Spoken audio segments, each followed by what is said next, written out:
মুখ সামলে কথা বল। তুই হয়তো জানিস না তোর বাপের বিয়ে আমিই দিয়েছিলাম। ওর বাপের নিকুচি করে তুই বক্সটা বন্ধ করলি কেন আগে বল।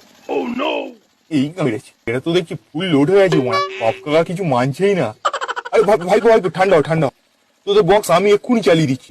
তোরা শুধু আমাকে বল নেলো কোথায়। তোর নেলের বক্সটা বন্ধ করলি কেন? কথা বলছিস কেন? মা মা মা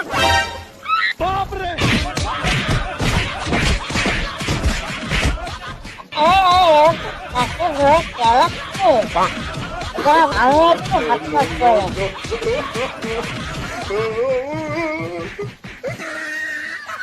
কি ওর মজা এসেছে তো? তোরা মালটাকে কতটা নেলোর বাপের মতো লাগছে না? আরে কেলানে ওটা নেলোর বাপের মতো মনে হচ্ছে না, নয় ওটা নেলোর বাপই পালা। কিন্তু মালটাকে তোরা খেলাচ্ছিস কেন? আরে মালটা বক্সটা বন্ধ করে দিয়েছিল। কি বক্স বন্ধ করেছে? এত বড় সাহস বক্স বন্ধ করা! ওকে মেরেই কি বাবা তুমি ও বাবা, ও মা, মেরে আমার এত করে দিয়েছে রে বাবা গো। আমি দিয়েছি রে, নিজের বাপকে ধরে ঠেঙাচ্ছি রে।